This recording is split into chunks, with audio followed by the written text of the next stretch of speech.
News 46 is brought to you by Inspiration Senior Living, where we provide affordable elegance to Pahrump area seniors. Give us a call at 751-2300 and make an appointment to tour our community.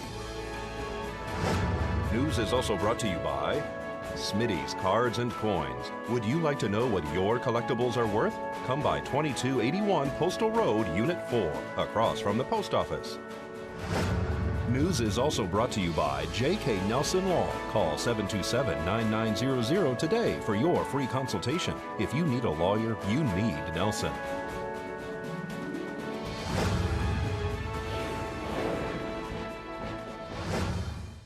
Tonight on News 46, the VFW is recovering following a crash.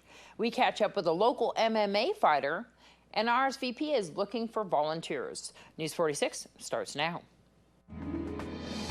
You're watching KPVM News 46 with Deanna O'Donnell.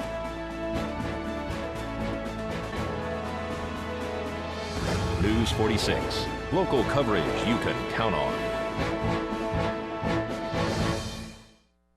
Good evening. It's Tuesday, July 21st, 2015. I'm Deanna O'Donnell for News 46. Commander of the VFW post Tom Vick spent today on the phone with insurance companies after arriving at the facility for veterans on Homestead Road last week to find a vehicle had smashed into the building.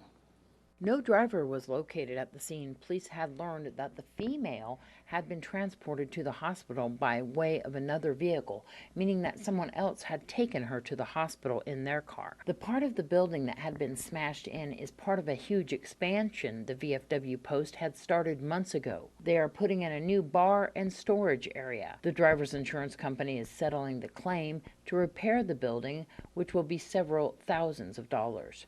The female has been charged with leaving the scene of an accident and possibly DUI, according to the commander, Tom Vick. This is Deanna O'Donnell for News 46. Despite cuts from the county commissioners, Nye County Sheriff Sharon Worley is reportedly bolstering staffing in Nye County Sheriff's Office Northern Area Command.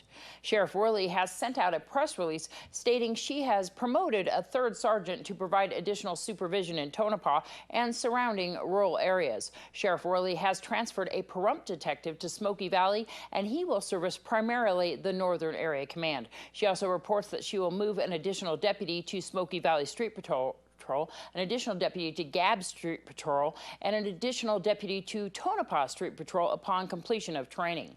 These moves are intended to ensure as close to 24-hour coverage in most areas of Nye County to ensure services are available to residents when they need them. According to the report, the sheriff will continue to evaluate the needs of Northern Area Command and provide resources as the ability presents itself. Scott Wade from the Department of Energy spoke to News 46 at a meeting at the Bob Roode Community Center.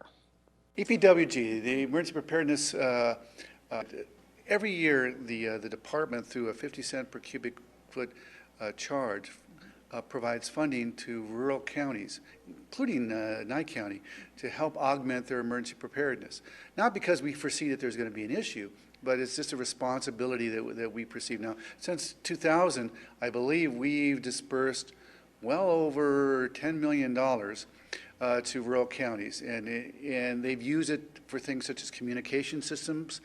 Some have used it to seed money for additional equipment to respond to emergency preparedness. Some have used it for training activities. But this is ongoing. This is an ongoing commitment from the department. And each year what we do is we take that money, we work with the State of Nevada's Division of Emergency Management, and then they work with all the rural counties to see what their needs are and what needs to be augmented. So is that going to the Nye County Sheriff's Office, Pahrump Valley Farm Rescue, and Nye County Emergency Services?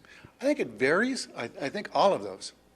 For example, if the determination from Nye County is that they need to augment communication, that might be something that crosses between the Sheriff's Department, Emergency Service, et cetera. It really comes down to the local emergency responders. They know best what's needed to augment their abilities.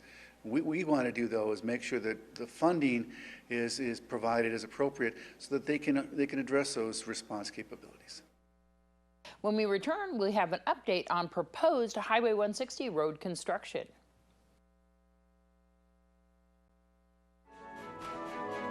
This portion of the news is brought to you by Inspiration Senior Living, where we provide affordable elegance to Pahrump area seniors. Give us a call at 751-2300 and make an appointment to tour our community. A dangerous stretch of road in the southwest Las Vegas Valley may soon get safer. State Route Highway 160, or Blue Diamond Highway, is getting a new road project underway. The Department of Motor Vehicles reports 280 crashes in that area in the past 5 years. 12 people died as a result. NDOT is breaking ground later this year on a $30 million project, turning 2 lanes into 4 on a 5-mile stretch of the highway up Spring Mountain. Mixed martial art fighter Brandon Snyder took home the Tough Enough title in the light heavy in Mesquite. This single father is hoping to continue to be an inspiration to our community, to his young son, and bring honor to our town. He hopes to change the way people on the outside view Pahrump. It's a light heavyweight championship for Tough Enough in Vegas, #1 ranked amateur event in the world. And I mean, it's a good honor to have it. I've done a lot of hard work to get there, and I'm here, I'm happy. I mean, I'm in a light heavyweight thing, and most of the guys drop down from 240 to 205, and I walk around about 220. But I mean, it's really tough. I mean, light heavyweights are a lot of bangers, a lot of hard-hitting guys, and it's just fun to get in there with the best of the best and not have to cut all that weight and just fight where I'm good and stable at. I've won my first fight ever. I won by a rear naked choke in the first round. Second fight I lost by decision. Third fight I won by arm bar in the first round. And then the third fight, I lost by a decision, which was for the belt the first time I went for it. And after that, I took a break for a little bit, and I came back, and I've been on a two-win streak. Who was your competitor this last round? Mike Florio.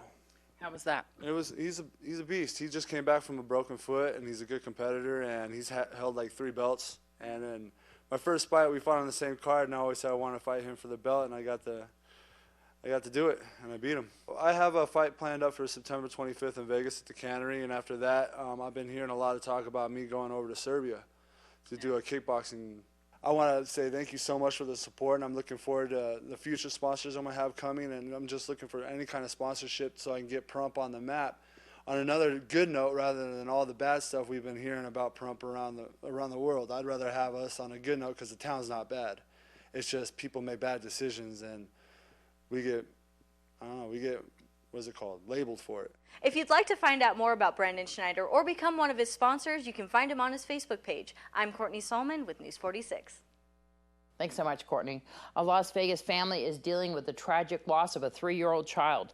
Little Stephanie Martinez fell 5 stories to her death yesterday at the Embassy Suites Hotel in Anaheim, California. Stephanie, her parents, and several relatives spent the day at Disneyland before returning to their hotel room.